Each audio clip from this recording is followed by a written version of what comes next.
sama mereka, bukan benci Mbak. Karena gini loh, saya dulu pernah cerita ya, bahwa saya itu pernah menikah dengan orang Indonesia, orang Tangerang, Jakarta ya.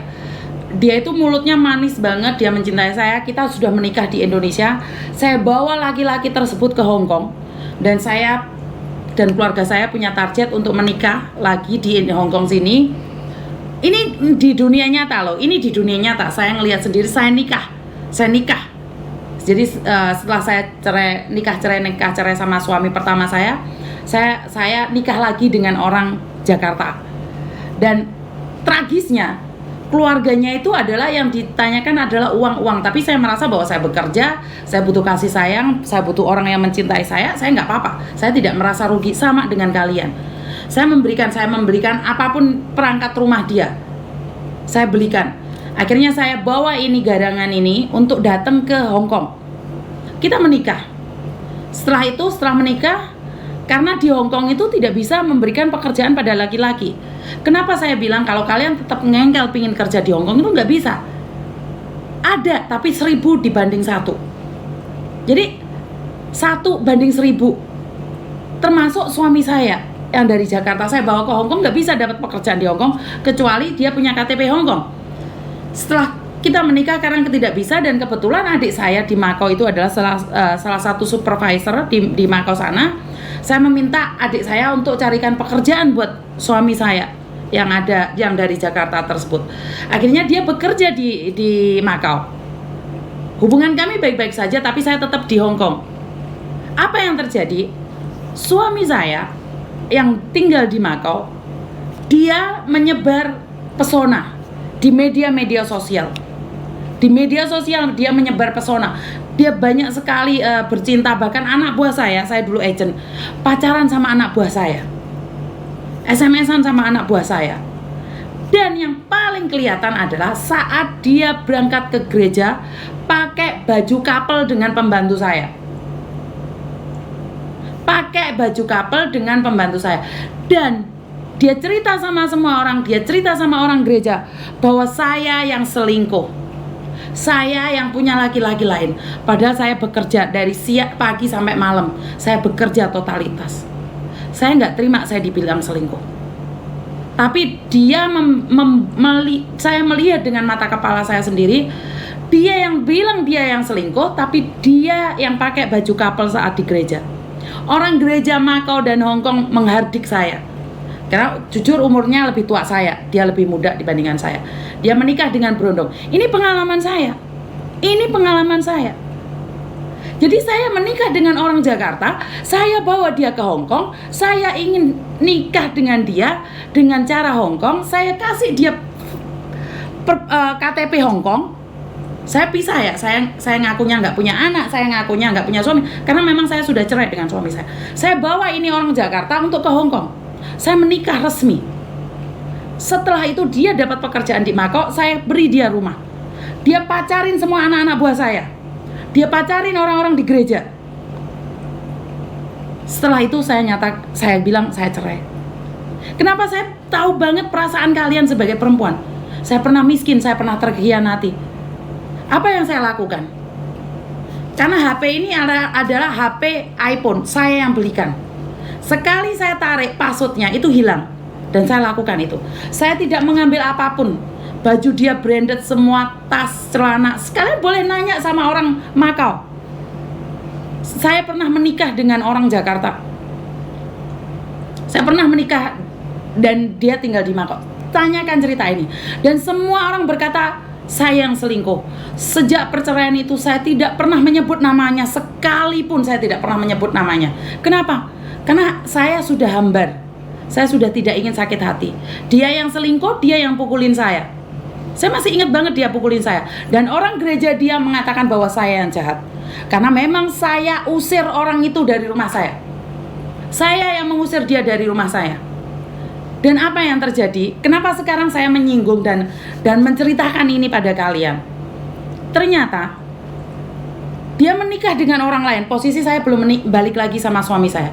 Dia menikah dengan orang lain, dan istrinya telepon saya, nanya sama saya kenapa saya cerai sama dia. Jadi banyak sekali perempuan telepon saya, Mbak. Lucu kan?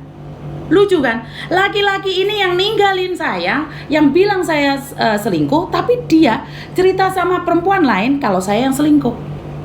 Setiap perempuan yang putus sama dia, semuanya nyari saya, Mbak. Termasuk hari Minggu kemarin. Ini mungkin kalian kalau kemarin datang ke kantor saya akan kaget. Minggu kemarin tiba-tiba ada yang perempuan nanyain, Miss Yuni kenal laki-laki ini enggak? Karena saya enggak ingat. Oh enggak kenal. Katanya dia suami Miss Yuni. Oh iya, aku pernah punya suami orang Jakarta. Iya Miss, dia pacaran sama saya. Ini ada mbak-mbak datang ke tempat saya, nanyain saya apakah itu mantan suami saya. Karena dia sekarang berselancar di media sosial.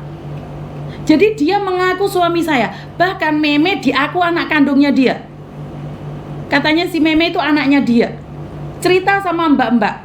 Jadi laki-laki ini sekarang menjadi garangan di media sosial. Itu memang mantan saya. Itu memang mantan saya. Dan keluarganya itu juga termasuk. Keluarganya tuh suka banget ambil uang orang. Keluarganya.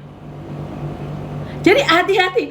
Saya sendiri kaget. Itu perempuan pembantu di Hong Kong sini punya rencana mau ketemuan sama dia, sama laki-laki mantan suami saya ini. Ternyata mulai sekarang dia sudah mencium bau-bau penipuan. Jadi hati-hati ya, kalau ada tiba-tiba laki-laki kenalan sama kalian dan mengatakan itu adalah mantan suami saya, itu benar mantan suami saya. Tapi dia pergi dari saya karena dia selingkuh, dia baju couple di gereja, dan dia yang pukuli saya. Saya berani bersaksi. Jadi itu ada buktinya. Dan kenapa dia tidak malu mengakui itu gitu loh? Kenapa dia cerita? Kan lucu. Tahu gak dia bilang apa? Kamu kenal Yuni gak? Yuni siapa? Yuni yang viral itu, Yuni yang terkenal itu loh, mantan istriku. Halo.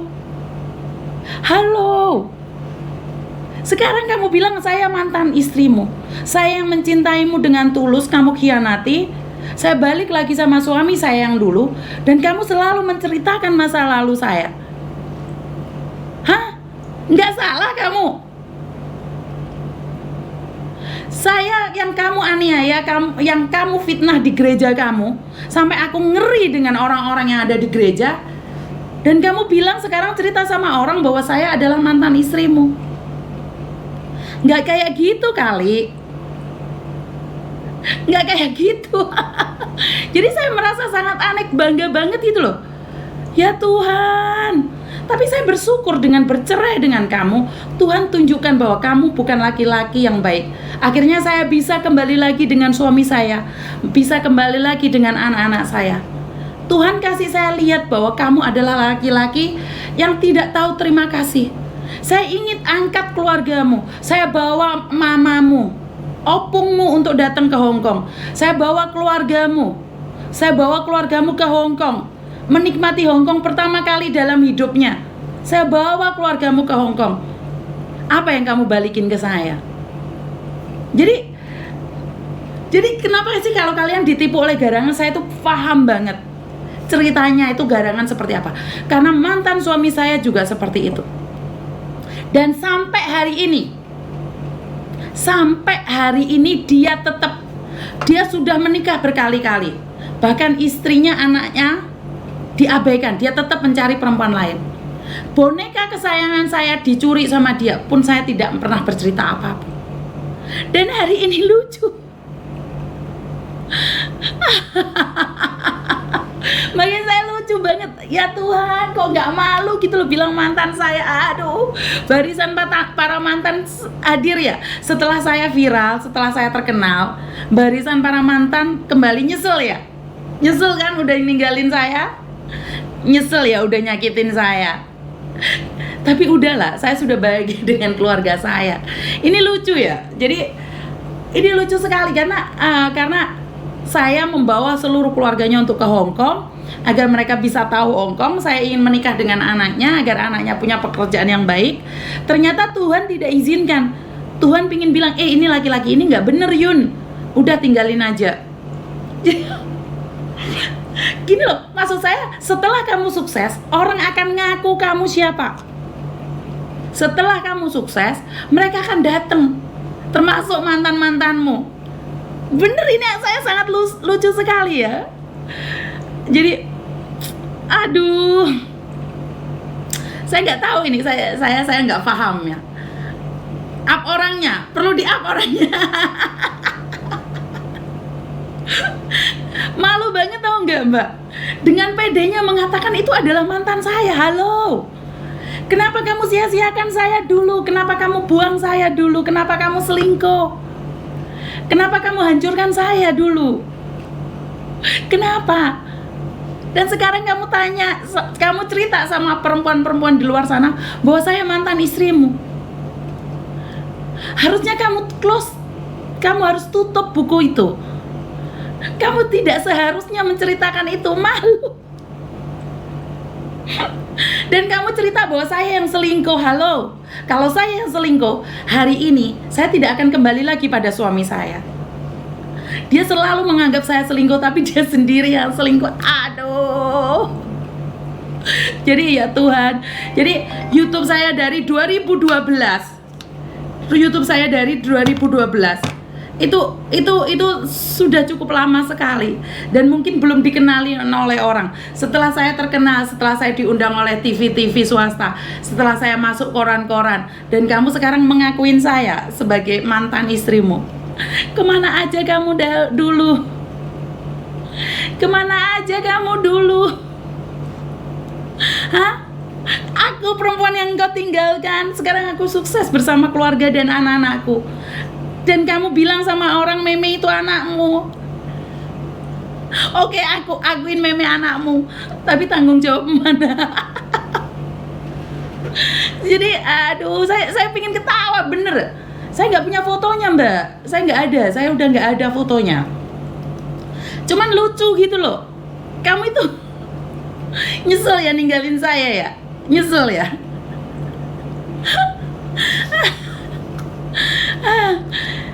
Jadi buat mantan saya yang saat ini masih tetap bercerita tentang saya, kamu nyesel karena sudah meninggalin saya. Kamu nyesel karena pernah KDRT sama saya. Kamu nyesel pernah mukulin saya. Kamu nyesel kamu buang saya. Kamu menyesal.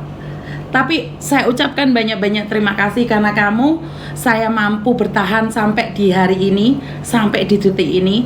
Saat itu saya jatuh sejatuh-jatuhnya, engkau tertawa di atas penderitaanku. Keluargamu begitu bahagia, menghina dan mencaci maki aku. Kamu katakan saya adalah pelacur, kamu katakan saya adalah perempuan murahan. Ternyata Tuhan izinkan untuk saya menjadi lebih baik lagi, dengan kesabaran, dengan cinta kasih, dengan selalu mendoakan kebahagiaan orang lain. Dan memang benar, semua itu saya serahkan pada Tuhan. Jadi saya sangat berterima kasih. Mister perlu tes DNA? Nggak perlu Mbak. Ayu Ting Ting mau tes DNA. Luang aku nikahnya sama dia tahun berapa, meme lahirnya tahun berapa, ya nggak lucu lah. Ya nggak lucu lah, meme lahirnya tahun berapa, nikahnya tahun berapa. Aku nikah sama dia 2016. Meme kelahiran 2006. Apanya yang dites DNA-nya? Nggak usah dites Mbak. Jadi ini mantan pasti nyesel nih lihat video saya, karena dia nggak nyangka bahwa perjalanan hidup manusia itu berubah. Kalian yang menghina saya, kalian menyakiti saya, kalian yang menghancurkan saya. Dan setelah saya berada di sini, setelah saya bertahan di sini, kamu mengatakan bahwa saya mantanmu. Nggak bahaya tak? Nggak malu tak? Kamu ceritakan kejelekan saya kepada perempuan-perempuan itu, dan suatu saat perempuan itu akan tahu sifat aslimu. Kamu boleh menghina saya, kamu boleh menghina saya, tapi sampai detik ini, sampai hari ini, saya pun tidak pernah selingkuh. Silakan datang ke saya kalau kamu adalah selingkuhan saya. Silakan. Jika kamu adalah mantan saya, silakan datang. Jadi saya tuh punya 2 mantan. Pertama adalah teman SMP saya, yang kedua adalah orang Jakarta. Jadi kalau mereka menceritakan tentang saya, mereka berarti nggak gagal move on. Bener gak sih? Roda berputar sayang. Saya yang kamu hina, saya yang kamu rendahkan, saya hari ini ada di sini. Kamu tidak sabar sama saya. Saya punya YouTube di tahun 2012. Kamu tidak ingin menemani saya dari bawah. Kamu tidak ingin menemani saya dari bawah. Kamu malu untuk menemani saya dari bawah. Dan sekarang 2012 follower saya cuman sedikit saja. Saya nggak ngerti itu follower, saya nggak ngerti itu uang. Sekarang kamu bilang saya mantanmu, hah? Jadi ya Tuhan, mantan. Jangan kau ceritakan tentang aku, harusnya kamu malu. Jangan terlalu pede. Nyesel ya, saya sudah cantik hari ini. Walaupun saya semakin hari semakin tua, tapi saya tetap lebih cantik dibandingkan dengan perempuan-perempuan yang kamu cintai. Kalau kamu gagal move on, jangan cerita sama orang. Bener nggak? Jadi kamu katakan sama orang lain saya selingkuh. Saya tidak selingkuh. Saya tidak bangga dengan perselingkuhan saya. Kamu selalu mengatakan bahwa saya banyak laki-laki. Saya pekerja, saya bisnis. Laki-laki di samping saya bukan berarti pacar saya. Dan kamu yang kurang bahagia karena kamu tidak mau menemani saat saya merintis. Saat saya merintis, saya butuh pendamping. Saat saya ada di bawah, saya butuh seseorang yang mencintai saya. Saat saya ada di bawah, saya butuh dukungan. Tapi kalian pergi dari saya. Kamu memilih wanita yang lebih matang dibandingkan saya. Kamu memilih wanita yang lebih hebat dibandingkan saya. Sekarang wanitamu sudah jatuh dan giliran saya ada di atas. Suami saya menemani saya dari kosong. Suami saya kemanapun selalu bersama saya. Suami saya tidak pernah melepaskan saya sendiri. Karena itu hari ini saya ada di puncak. Itu karena berkat doa anak-anak dan suami saya. Jadi saya selama ini, kalian tuduh saya selingkuh, kalian tuduh saya wanita murahan. Tapi saya buktikan, saya tidak murah seperti kalian. Jadi jangan menyesal. Hari ini saya sudah menemukan kembali. Jadi saya sudah menemukan kembali cinta saya. Selama ini saya nggak punya pacar. Kalau ada orang yang bilang aku pacar saya tidak ada. Saya tidak punya mantan. Mantan saya teman SMP dan Jakarta, Pak Tony, itu aja. Jadi kalau ada orang hina saya, menjelek-jelekan saya nggak masalah. Saya cerai, saya nggak pernah totalan dengan laki-laki saya nggak pernah. Kalau mereka punya rasa malu, mereka akan mengembalikan sapinya. Mereka akan mengembalikan. Kalau mereka nggak punya malu, nggak apa-apa. Tuhan akan gantikan. Tapi jangan sampai kamu sendiri merasa malu. Jadi nggak perlu totalan sih, nggak apa-apa. Tuhan udah gantikan. Hari ini aja saya bisa ngumpulin uang 30 juta buat siapa? Buat Melisa, apalagi mantan. Yang penting wis tahu ngerasane jarine mereka. Tapi kalau kamu sekarang masih cerita tentang saya, aduh, jadi malu dah saya itu. Jadi sangat memalukan sekali ya. Nyesel ngelepasin saya. Nggak tahu saya harus